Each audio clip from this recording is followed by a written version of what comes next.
Welcome back to Behind the Double Doors. I'm Dr. Bob Basu. Today on our podcast, we're kicking off the first in a multi-part series about the little procedures that have big results, some of which you may not even have heard about.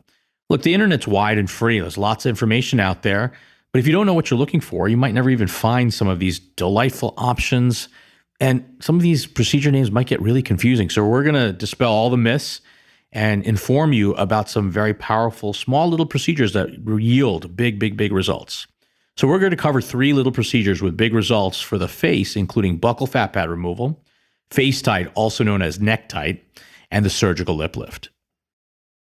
So let's first talk about buccal fat pad removal. What is the buccal fat pad?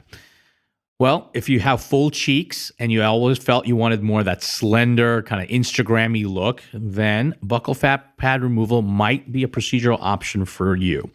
So what's this procedure for? It's really to slenderize the cheek area.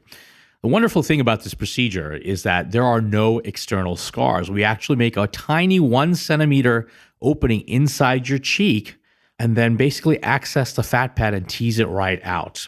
And the results are fairly quick, a little bit of swelling for a couple days, and you will start seeing slenderizing of that cheek area within several weeks as the swelling goes away. Now, the results permanent? Yes, they are. If you maintain your weight, now you're allowed to gain a little bit of weight here and there during the holidays, but if you maintain your weight within reason, these results are long-lasting.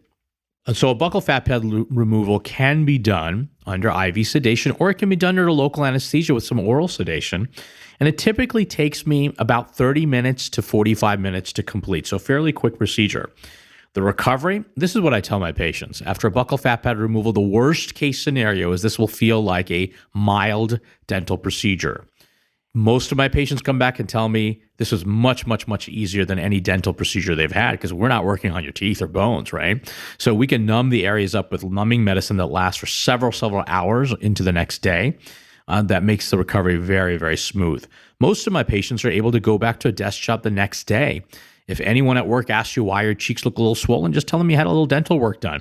But really, the recovery should be easier than that of any dental procedure. And it's very rare that any of my patients have to take any narcotic pain pills. They typically just take some Tylenol after the procedure and maybe 1 pain pill on the first day if necessary at all. After the procedure, patients can eat regular food, but I generally recommend soft solids for about a week. You don't want to be eating things like tacos or corn or things that can get stuck in your teeth because there is a little incision inside your cheek that's healing down, and we don't want to get food caught in that. What's really important after the procedure is that you do good oral hygiene care. I prescribe a medicated solution called Paradex that you're going to do swish and spit, basically oral hygiene care. Keep that mouth clean. And the best part of this is there's no stitch or suture removal. I use a dissolvable suture inside the cheek, and that suture dissolves away in a matter of days, and that incision is completely healed. So by the time the patient comes back to see me for their first follow-up visit a couple days after surgery, the incision inside the mouth is completely healed. The suture is completely dissolved and gone. So how do you know if buccal fat pad is the reason why you're having more roundness in the face? Well, first, that requires me to evaluate you. I have to take a look at you and assess your facial anatomy to see if indeed you're a good candidate for a buccal fat pad removal and whether it will achieve results. Often, we have to address the cheeks, but we also have to address and define the jawline and the neck together with other procedures, whether it be liposuctioning or another procedure called face tight, also known as neck tight, which we'll talk about in a little bit. But it really requires an assessment from a board-certified plastic surgeon to tell you if you are indeed a good candidate for a buccal fat pad removal. There are some patients who should not consider a buccal fat pad removal. If you already have a lean face, you're a runner, you're fairly slender, caution needs to be taken because if you take the buccal fat pad out, it will give you even a leaner look, and that could lead to more of an age look. So we have to be careful. Not everyone is a good candidate for buccal fat pad removal, and that's why it's so important that you come in for an evaluation so we can see if you're a good candidate or not, because sometimes you shouldn't do a buccal fat pad removal. It can actually make things look worse.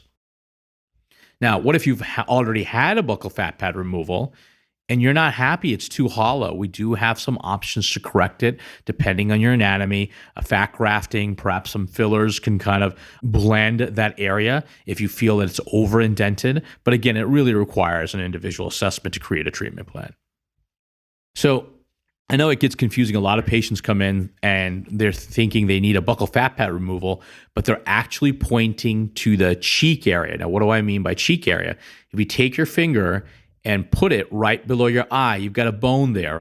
That's the cheekbone, right? That's called the zygoma. That's the midface.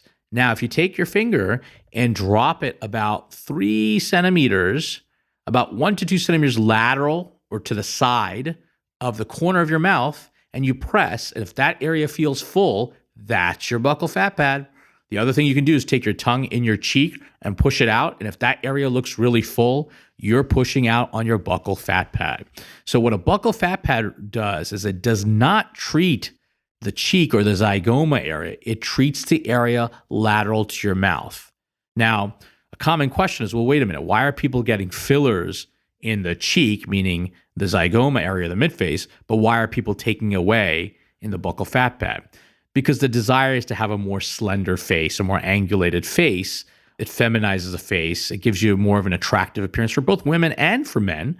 And so the midface, or where the zygoma or the cheekbone is, people fill that area because as we age, it hollows. And when you fill that area, it actually lifts your face. Whereas in the buccal fat pad area, which is lateral or about 2 centimeters lateral to the corner of your mouth, that area just creates more roundness in the face. So we have to assess all of these anatomic areas together to give you the best, more refreshed result. So we've covered a lot of ground here about the buccal fat pad removal. The buccal fat pad removal is a fairly straightforward, small procedure that takes me between 30 minutes to 45 minutes to perform. It can be performed under local anesthesia or a little IV sedation. Recovery is really quick. Most patients go back to a desk job the next day. Just hold off on working out for about 2 weeks. You'll have a little bit of swelling from the local that typically goes away over several weeks. You'll really see your end results in 3 to 4 weeks after the procedure.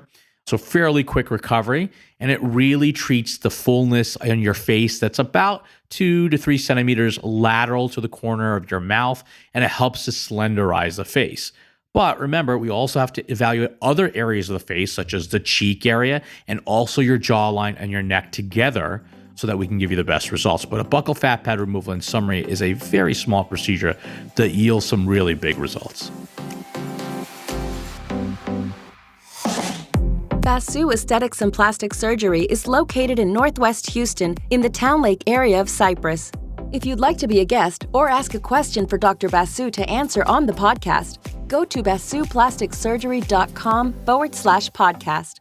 On Instagram, follow Dr. Basu and the team at Basu Plastic Surgery. That's BASU Plastic Surgery.